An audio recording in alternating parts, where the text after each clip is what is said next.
Hi, all you cool cats and kittens. Today is garbage and plant cleaning up, cutting down day.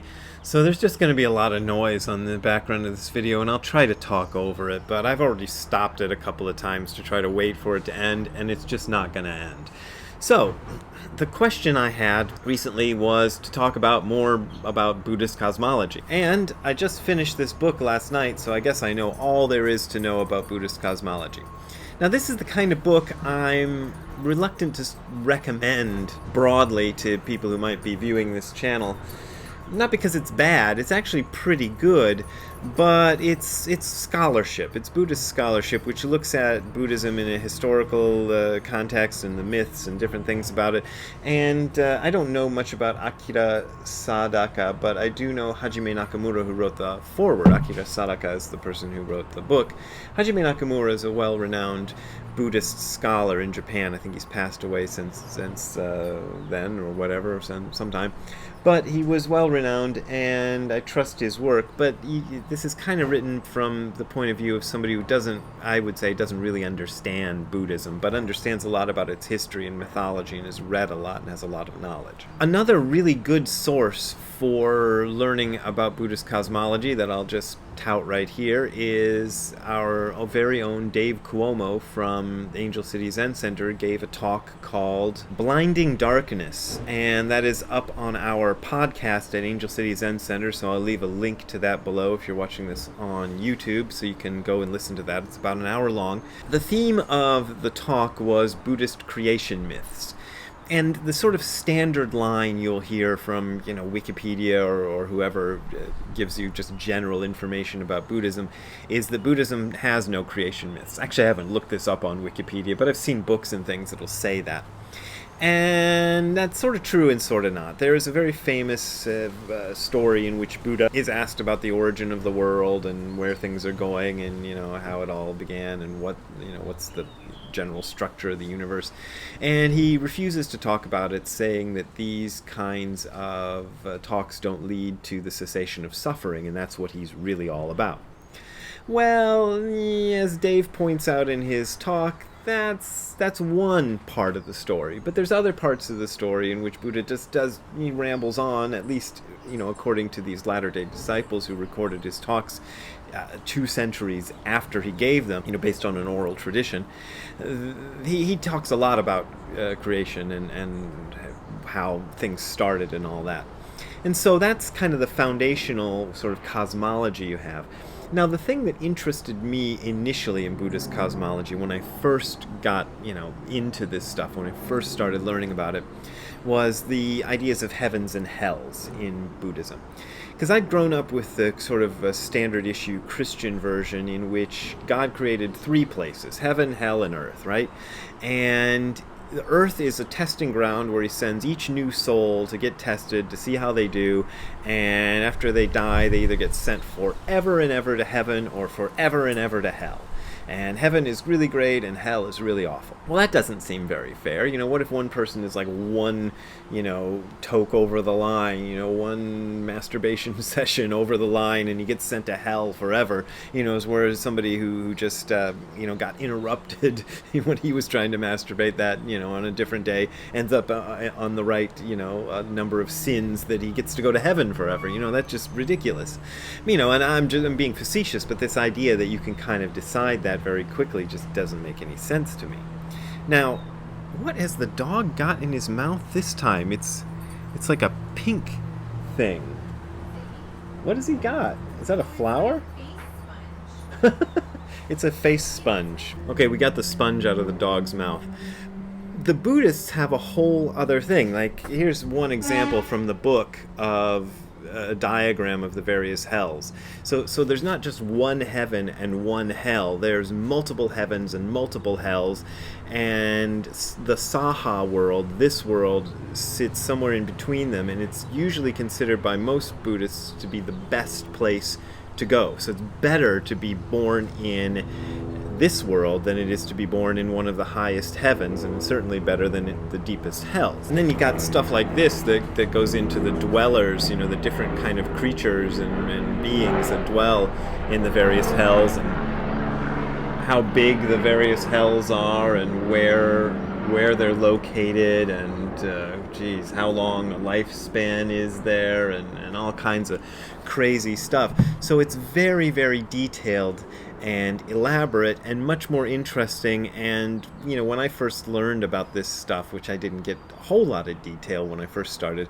it seemed at least a little bit more fair, that you're just reborn into these different places, and you don't just get one chance. But still, as a matter of belief, I didn't really believe in them. But one of the great things about Buddhism, especially if you go into Dogen's Buddhism, is what he calls deep belief in cause and effect. Now, this is very attractive to people who have a kind of materialistic scientific outlook, because it acknowledges the scientific method. The scientific method is basically the study of cause and effect as it operates in the material world. And Buddhism is totally down with that. It says that cause and effect in the material world is a real thing. It doesn't accept the idea of miracles, that just happen out of nowhere with no cause. So that's a great thing, but the aspect that rankles people who have a kind of materialistic, scientific, mechanistic worldview is that there is an ethical aspect to cause and effect when Buddhists talk about it. So cause and effect isn't just random things that happen because other things happen. Action creates a reaction and force and all this stuff, and torque, and I don't know what else they talk about in science.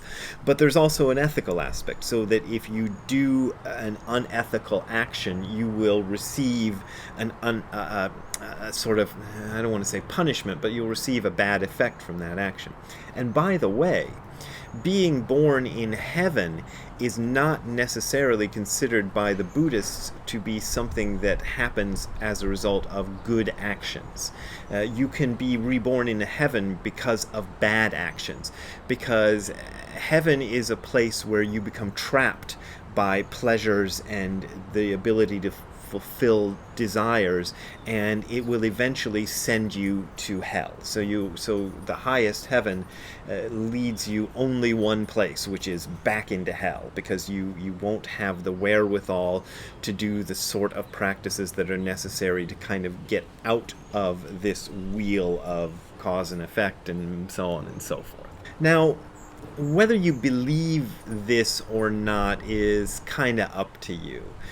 It does not have to be supernatural. That's one of the things that kind of interests me about it. The sort of Buddhist conception of heaven and hell. Well, okay, see the shirt I got on today? I'm not saying it was aliens, but it was aliens. Wore this shirt to remind me to put this in, because it's just wild, dumbass speculation on my part, but I thought I'd throw it in there because I thought it through, and it seems sort of interesting. Which is, let's say that as most scientists, and maybe not Giorgio isn't really a scientist, but most scientists would agree that this universe is so vast, and the stars and planets are so numerous, that it would be a far greater surprise to find out that there were no aliens than it would be to find out that there were aliens all over the place. Like, it seems much more likely that there are all sorts of civilizations out there in space. Whether they've come and visited us or not is a whole other matter to talk about. Jesus Christ, that thing is loud. So I'm not saying that there really are aliens visiting Earth or anything like that, but the fact is it's incredibly likely, like almost a certainty, that they exist, right?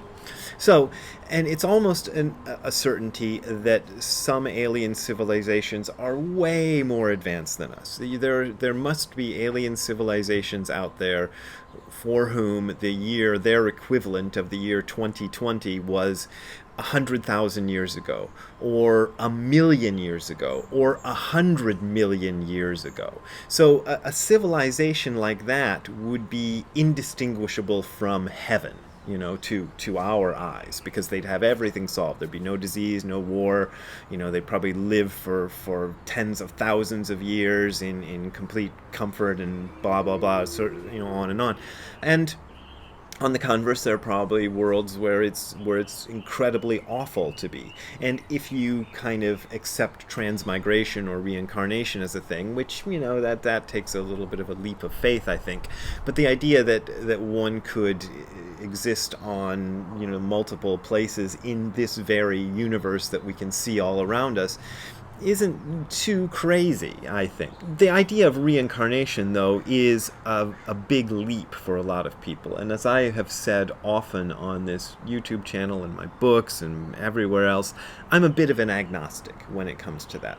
I would probably say that I tend towards a belief in reincarnation more than away from it, but I also studied with a teacher who, if you brought up reincarnation in front of Nishijima Roshi, he would say there's no such thing as reincarnation. When you're dead, that's it, that's all over, game over. And I can also see why he said that. And this is probably a whole other discussion of why I can hold these two things in my mind, but remember I study Dogen all the time, and Dogen just contradicts himself left and right too. So the contradictions of those two views don't bother me that much. That you're dead, and it's done for, and nothing else happens, and reincarnation is probably true. Those two don't really bother me. Now, another aspect of Buddhist cosmology that I think is much more interesting than any of the stuff I've been talking about up until now is Dogen's cosmology. Now, Dogen is not that concerned with heavens and hells and states of rebirth. I mean, he references those things here and there, but he doesn't seem terribly concerned about them. The things he is concerned about, though, are things like the nature of time and the nature of space and the nature of being. And he has a very famous essay called Uji, which means being time. And in this essay, he equates being and time together as a single thing. There is no being without time. There is no time without being. And he has another essay called Koku, which is usually translated as space or empty space, in which he cites this interesting essay or this interesting koan about two monks, or I can't remember who is the characters, but they're two Zen dudes talking, and one says, "How do you grasp empty space?" And in his answer, the other one goes like this, he just grabs at the air. And the first one says, "Well, that's not how you grab empty space." So the other guy says, "Well, how do you grab empty space?" And the first guy goes, and he grabs the guy's nose like Mo grabbing Shemp's nose or something like that. It's a really funny image, but he's saying that space is not something that exists apart from us and is empty. We are space. We are a manifestation of space. So we are a manifestation of the universe, and ultimately, there is only one being and one consciousness in the entire universe, and that one being and that one consciousness is you. That's where Dogen gets really weird, because this throws everything into a tizzy, this whole idea of reincarnation and heavens and hells and even other realms and stars and planets and anything you want to talk about. If you take Dogen's view of things, it all just gets thrown into the blender and you're like, what the hell? But Dogen's view of space and time is not something he arrived at randomly. It's something that he understood through the practice of Zazen, and it's something that I think a lot of us who practice Zazen, after a while, it takes years and years of work before this starts to happen, but after a while you start to go, oh yeah, Dogen's right. Being and time are the same damn thing, and space is me, and there is this disconnect I feel between myself and the universe is a mistake I have made in my perception of things. It's actually one fused thing. And if you want to read all about that, I will leave a link to an essay by Dan Layton, Taigen Dan Layton, who's a great Buddhist scholar and author, and I think he lives in Chicago nowadays. He wrote a nice essay about this stuff, and I'll leave a link so that you can read that. It's pretty scholarly, but it's pretty interesting too.